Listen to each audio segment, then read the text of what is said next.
Hey y'all, welcome back to another speed build. Today we are, in celebration of my birthday, a little belated, doing a Werewolf Treehouse because there was a sale and my birthday was this past Saturday. Bought myself a couple of packs, of which Werewolves was one. I also got movie hangout stuff and I can't remember. Growing Together. I got the Growing Together expansion. Because I knew, actually this is part of why I got Werewolves too, I knew that Growing Together had some really cute rugs that I wanted. And also I do have a legacy challenge, although I haven't touched it for a while. Maybe I'll get back into it. I'm not sure if that's something I would film, but if you guys have any interest in that, let me know.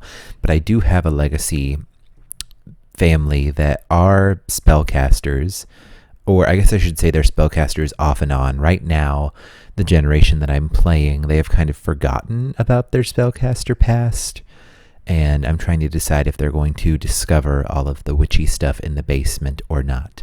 But anyway, back to the build. So you can see that we are building a house for werewolves in a tree, or I guess tree adjacent, because it's a little difficult to build an actual tree house outside of, the tree house that comes with Growing Together, which, is just an object, kind of like the rocket from base game. But essentially what I'm doing here is just playing around with the new windows from Werewolves, and there's some of the lighting involved. I was trying to go for what this pack sort of comes with, which is this kind of rundown DIY style of decor. And I do use, I think, Seasons windows in this, and then I do use some of the Werewolves windows. I do really like the new Werewolves door, well, new to me, and I love these flower boxes that look like they're dresser drawers. I think it's so cool. Probably going to use those in a couple of more builds, actually. I kind of want to do a fairies inspired build soon. Probably also a treehouse, which is why I'm like, maybe I won't do another treehouse. Unless, of course, I did like a series of occult builds where they're all treehouses. That could be fun. And I will definitely take notes as I go along, because this is not too bad of an attempt, I don't think, but there are things that I would probably change if given the chance to do it again. So I may do that. You never know. I do feel as though if I do the fairy one, that it's going to be a little more cottagey and like more rounded. This one, I thought it made more sense to do sort of a boxy kind of treehouse. But anyway, you can see that I'm sort of playing around with some debug plants. I really wanted to hang stuff from the underside of the supports of the treehouse, so I have some of those hanging plants that come from the base game debug. And I think I got one of them, and I tried to put some lanterns up there too, but it was very difficult, even with the tool mod, to get them to go where I wanted. And here you can see I'm fiddling with the tree because somehow the tree that I chose disappeared at one point. So I had to try to put it back where it was, because I did have it lined up pretty well to where one of the long branches sort of like went underneath the support of one of the rooms. And then it went away. But as it turns out later when I was playtesting the build, the Sims were very upset that the tree was there. So I essentially had to get rid of the tree and use a different one and keep playtesting. It was this kitchen in particular that was causing issues because the Sim could not get into this room. And then they couldn't cook because I guess there wasn't enough counter space for them. I did leave an open counter, but essentially what I had to do, you'll see there's a sink here now. There is not going to be a sink in the kitchen in the final version, but there is a sink in the bathroom. And I mean, they did release a patch where you can choose which sink your Sims wash the dishes in, but they're going to wash dishes in the bathroom anyway. So I feel like it's fine to just have the one sink. But I actually had a lot of fun decorating the inside of this one because I kind of want to do like an orange, kind of like groovy sort of earthy vibe, for the inside of this. So that's what I did. I ended up using one of the new rugs and the orange swatch of the wallpaper from Crystal Creations, and then I added some cracks and whatnot to make it look kind of beat up. And I did I think it's not from Werewolves, but the wallpaper in the bathroom is newspaper that has been pasted to the wall, which I thought was pretty cool. And then I tried to play with like that sort of orange color scheme, and then I also tried to mix in a little bit of like kind of a mix match color scheme where everything doesn't necessarily go together, but I think that's kind of a theme in and of itself. But it worked out pretty well. I do actually have a werewolf sim that I made for this house because I had not played with werewolves before, since it was a new pack for me. So I'm doing sort of my own werewolf playthrough off camera. I'm still trying to figure out exactly how everything works with the fury and the transformations and whatnot, but I'm sure I'll get there eventually.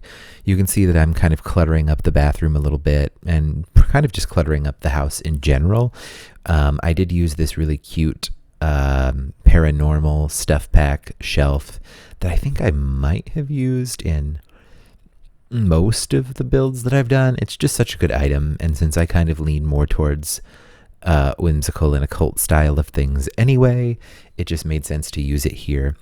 I did this thing that I was actually inspired by someone who made like sort of a hobbit hole house where they put these corbels in the corners of rooms, and it took some playing around with. I only did it in the corners in the bathroom. Elsewhere in the house, I put the beams like across the living room and kitchen area. This is technically like a 2-room house, and it's got 1 bedroom, but it's a bedroom for a toddler and then also an adult. I had a lot of fun with the toddler section because I put it up on a platform, which I don't usually do. I kind of have been meaning to do more stuff with platforms because there's so much you can do with it. But this is your cute little werewolf baby section of the room. Kind of again with that sort of orangey brown, kind of groovy, somewhat 70s inspired color scheme, but I feel like it's also just like a nice earth tony sort of palette, which is nice. And it's something I kind of gravitate towards in real life with clothing.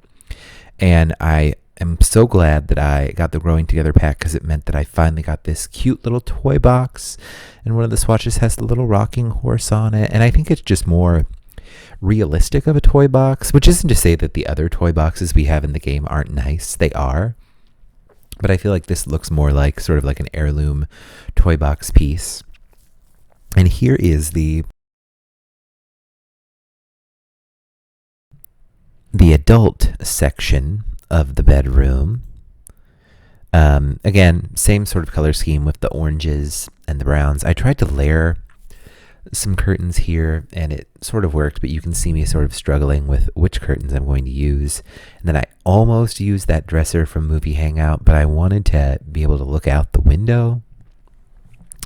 So, that's what I did. And then we've got some plants out here on the front porch that's like outside of the bedroom, which uses that really cool door that came with Werewolves.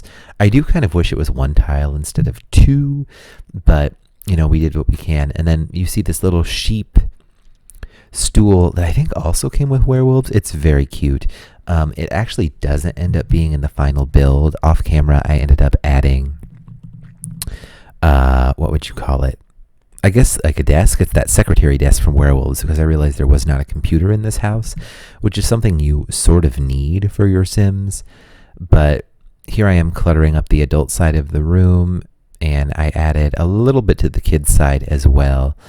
But I decided that whoever this Sim is, they really love their little werewolf baby, so they did the most to make that section of their home very welcoming for the baby. Whereas, their section of the house might not be as fancy. And now we're moving into landscaping, where I was trying to find that like Airstream trailer object at first, and I could not. But I did use the campfire from Get Famous that's from the acting career and made like a little fire pit area down here. And I eventually added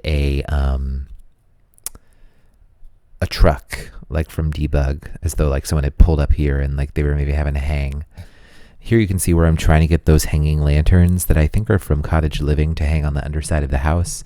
I think I eventually ended up getting rid of those because I was afraid, a lot like the tree, it was going to have issues with the routing that your Sims take to get around the house.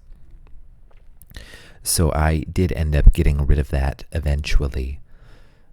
But we are cluttering up some of the landscaping, and of course I switched to night so I could put in some lights to where you can actually see. And I ended up using, I think they're from Seasons, the outdoor lights. The hanging lights, I'm not sure what pack those are from. And then here we're putting in the landscaping. I was trying to landscape more underneath the supports of the treehouse because I think it makes sense that there would probably be a lot of overgrowth down there. But even with the tool mod, it was pretty hard because the lighting was weird. Everything kept jumping up to, the actual living level. So there is a little bit of stuff that was put under the supports. You can see I tried to like go down to basement level. I think it would probably work if I made a basement, but because of the stilted foundation above, you can't put a basement below. So I chose to fight my battles, and I decided not to make a basement to place things underneath the supports. We're kind of getting close to the end of the landscaping here. I put in a clothesline, so there's laundry here, and then I briefly thought about putting like a Realm of Magic portal that was broken, since I do know that lore-wise werewolves are descendant from spellcasters. At least I think that's right. I'd have to like go through the lore in the werewolf section to see if that's correct, but that'll be in my playthrough. That'll probably be off screen. Unless you guys really want to see it, let me know and I might film some stuff. But we're coming up towards the end of the build, and I will go ahead and get ready to move into screenshots while you watch me put a little more overgrowth on the sides of the house. Thanks so much for checking this one out, guys. Remember to like, comment, and subscribe, and thanks for checking out the channel. Appreciate you. See you later. Bye-bye.